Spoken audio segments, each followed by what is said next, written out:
Do you think North Korea remains a nuclear threat? Yes. But the president said he doesn't. It's not what he said. I mean, I know precisely. He tweeted what he that there is no longer a nuclear threat from North Korea. Right. What he said is that the efforts that had been made in Singapore, this commitment that Chairman Kim made, have substantially taken down the risk to the American people. It's the mission of the Secretary of State and the President of the United States to keep American people secure. We're aiming to achieve that. Okay. I mean, that's just a direct quote. It's just a direct quote. Hey, from a tweet from the president just days after his first summit with North Korean dictator Kim Jong-un. And now, as he makes his way to Hanoi, Vietnam for the leader's second summit, his advisors are worried about what will come from the meeting. NBC News reports today, quote, senior U.S. officials and North Korea experts are expressing mounting concerns that Trump will give away more than he gets in return.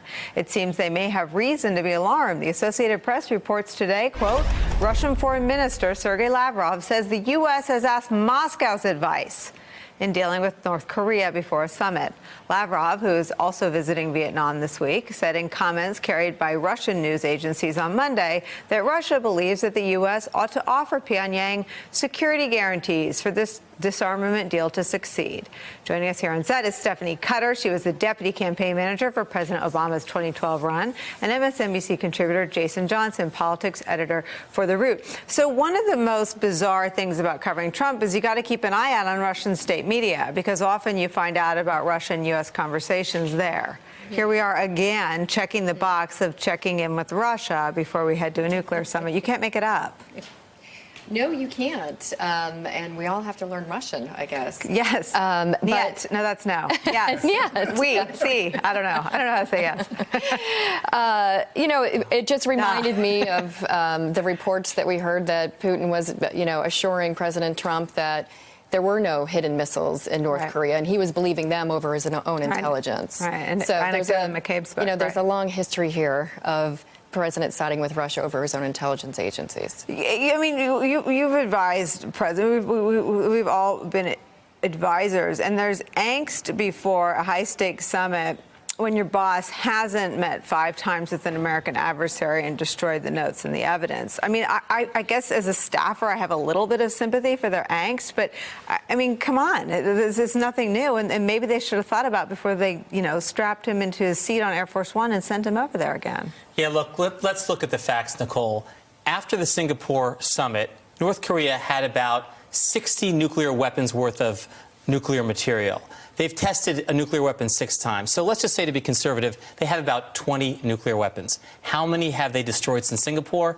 0. So the president is 0 for 20 by a conservative estimate in getting rid of the real threat from nuclear weapons from North Korea. So he goes into the summit, and we would think, under normal circumstances, that therefore that means the bar should be raised. We should be tougher on Kim Jong-un. We should drive a harder bargain. And I think what's really worrying John Bolton, what's really worrying the experts inside our government and around Washington, is that the president is actually going to cave further. He's going to actually be more eager to please. He's going to be more interested in the bromance, in the embrace, in the pageantry, and America's going to get a much worse deal. I want to get to the ridiculousness of his tweets and of his promotion of North Korean beaches. But one of the most serious things going on right now is his divide with the intelligence community. And this is where it matters. This is why it matters that he doesn't believe Gina Haspel and Dan Coats, because he's going to sit there and he either believes the Russians who gave him advice, or he believes the murderous thug sitting across from him. That's right. Look, the intelligence community assessment, as articulated in front of the Senate Intelligence Committee last month in public on camera, even though the president said they were misquoted. How could they have been misquoted? We all heard what they said. Was that it is unlikely that North Korea will give up their WMD capabilities. And in spite of that assessment, in spite of that warning, public and private, to the president is basically saying, no, they're doing it. They're giving it up. There's no threat. In some ways, the president is trying to just speak of his own reality. It's kind of like what he's doing with the wall. The wall is being built. Well, actually, no, it's not. They're giving up their nuclear weapons. Well, no, they're not. In both cases, incredibly dangerous to be so naive and to be so false about the facts. So from the simply dangerous to the dangerous and ludicrous, this was the president talking about the economic opportunities in North Korea. They have great beaches. You see that whenever they're exploding their cannons into the ocean, right? So I said, boy, look at that. Wouldn't that make a great condo behind And I explained, I said, you know, instead of doing that, you could have the best hotels in the world right there. Think of it from a real estate perspective. You have South Korea, you have China, and they own the land in the middle. How bad is that, right? It's great. Jeremy was here the first time I saw that. I couldn't get my jaw off the table for the rest of the hour, basically talking about turning North Korea into Boca. But, you know, that's how he thinks. Yes. That should keep everyone up at night. It should. And the really disturbing thing, Nicole, about this president is apparently all we need is a fire stick so that we can watch Fox and Russian television and we know everything he thinks about. Well, that's that's it. true. That and reruns of The Apprentice. Because all he cares about is how the Russians feel about him, what he's being told by Fox News, and where he thinks he can make a buck. And the disturbing part is, yeah, that may work for him. It may work for Jared. It may work for Don Jr. That does not work for the entire United States of America. It does not work for the South Koreans. It doesn't work for our soldiers who are there, who are sitting on pins and needles right now because they don't know if he's going to magically declare that they all have to be gone in 6 months because Kim Jong-un offers them something. The real concern that I have, again, I've pointed out all along that the president's belligerence against North Korea has actually helped North and South Korea come closer to peace.